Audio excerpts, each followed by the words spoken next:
साथियों नमस्कार। मैं नंदराम महावर, नर्सिंग अधिकारी एम्स भुवनेश्वर, आप सभी को तहे दिल से जय भीम, जय भारत, नमो बुद्धाय।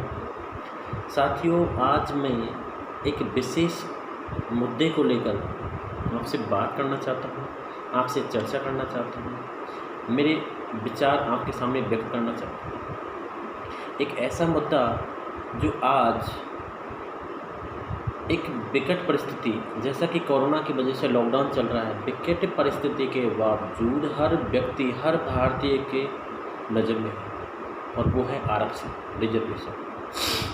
साथियों, जब भी कभी रिजर्वेशन की बात होती है तो लोगों के मन में एक विचार आता है। जो मनुवादी लोग हैं, सिर्फ वो हमारे इस अनुसूचित जाति, जनजाति, ओबीसी वर्ग में को दो ग्रुपों में बांटने के लिए हमेशा षड्यंत्र रचते रहते हैं। और उनका कहना है कि जो रिजर्वेशन था वो यदि सामाजिक स्थिति को बराबर लाने के लिए, एक जो इनइक्वलिटी थी उसको इक्वलिटी में लाने के लिए ही था, तो इतने वर्षों के बाद भी वो इक्वलिटी नहीं आई, तो आगे की क्या गारंटी है कि वो सक्सेस होगी। साथियों, उनका मानना है कि क्रीमी लेयर स्टार्ट कर दी जाए।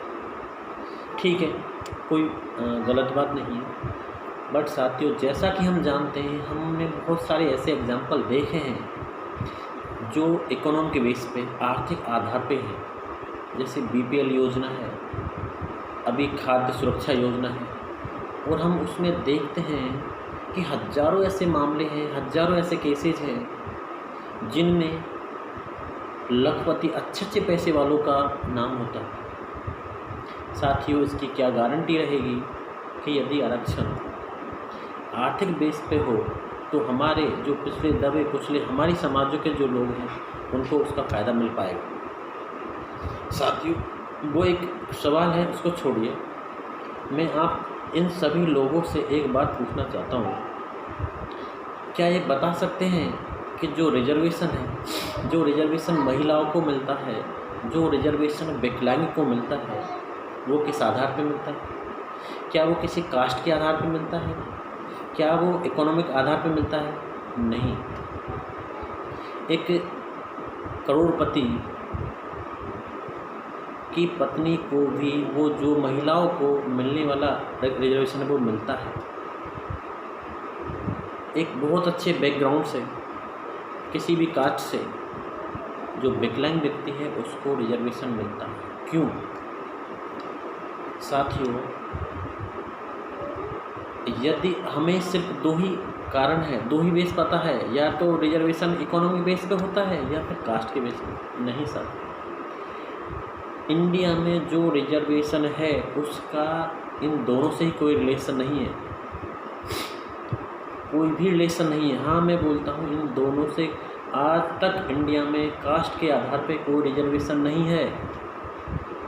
बस हमें ये इस तरह बताते हैं कि हमारा जो आरक्षण है वो जाति का आधार है। मैं आपको बताता हूँ कि आरक्षण किस आधार पर। साथियों, आप सोचिए, महिलाओं को क्या ज़रूरत थी आरक्षण की, विकलांग को क्या ज़रूरत है आरक्षण की। साथियों, महिलाएं हो, जिस तरह महिलाएं, एक विकलांग व्यक्ति समाज में उपेक्षा का पात्र बनता है, उसको समाज में वो सम्मान नहीं दिया जाता जो देना चाहिए। वो हर जगह अपमानित किया जाता है। तो उस अपमान के कारण, उस अपेक्षा के कारण उसके जो साइकोलॉजी है, उसकी जो मनोवैज्ञानिक दृष्टिकोण है वो बदल जाता है। वो उन चीज़ों से, उनसे आगे रहने वाले लोगों से, जो सक्षम लोग हैं, उनसे मुकाबला नहीं कर पाते। उसकी सोच, उसकी वो उसी प्रकार बन जाती है कि उनके सामने जाने की, उनकी बराबरी करने की उसकी हिम्मत नहीं होती।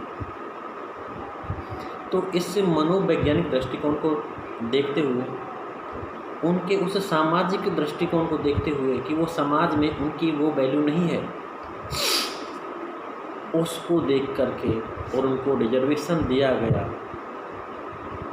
दोस्तों वही सेम कंडीशन हमारे समाजों की है। इसमें कास्ट का कोई मतलब नहीं है। जो भी कास्ट जो उस समय दबी हुई थी, कुचली हुई थी, जिनकी हमेशा उपेक्षा की जाती थी, जिनको हमेशा दबा दिया जाता था, जिनको हमेशा गलत दृष्टि से देखा जाता था, उनकी भी साइकोलॉजी, उनका भी मनोविज्ञान इस तरह से दबा दिया गया था कि वो चाहकर भी उनके मुकाबला नहीं कर सकते थे। तो बाबा साहब को जब लगा कि इस तरह हमारा समाज आगे नहीं बढ़ पाएगा, तो जो भी समझौता हुआ था उसके तहत हमें रिजर्वेशन मिला, न कि किसी कास्ट के बेस पे। आज भी दोस्तों जो परिवार हो, जो कास्ट अपने आप में हिम्मत करती है, जो इनके बराबरी करने की कोशिश करती है, वो गरीब परिवार भी रिजर्वेशन का फ़ायदा उठाता है, आगे बढ़ता है और बढ़ रहा है। लेकिन जो लोग आज भी साइकोलॉजिकली इनका सामना नहीं कर पा रहे हैं, वो आज भी दबे हुए हैं। उनके पास पैसा भी है, अच्छी स्थिति में है, लेकिन उनके बच्चे नहीं पढ़ रहे हैं, उनकी जॉब नहीं लग रही है, क्योंकि वो साइकोलॉजिकली, मनोवैज्ञानिक रूप से उसके लायक नहीं। तो मैं उन सभी मनुवादी विचारधारा वाले लोगों से कहना चाहता हूँ कि ये किसी रिजर्वेशन किसी कास्ट पर, किसी भौतिक आधार पर नहीं है।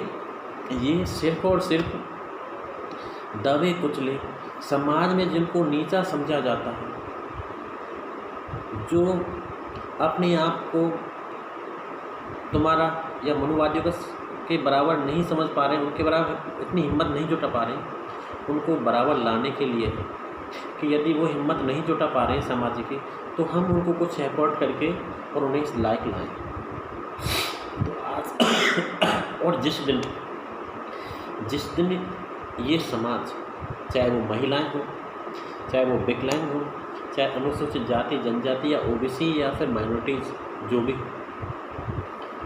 वो ये सम्मान प्राप्त कर लेंगे, उन्हें जिस दिन आपके बराबर बैठने में, जिस दिन आपके बराबरी करने में संकोच पैदा नहीं होगा, जिस दिन वो मनोवैज्ञानिक रूप से साइकोलॉजिकली बेस आपके बराबरी में होंगे, उस दिन हम सभी रिजर्वेशन को त्याग देंगे। जय भीम, जय भारत, नमो बुद्धाय।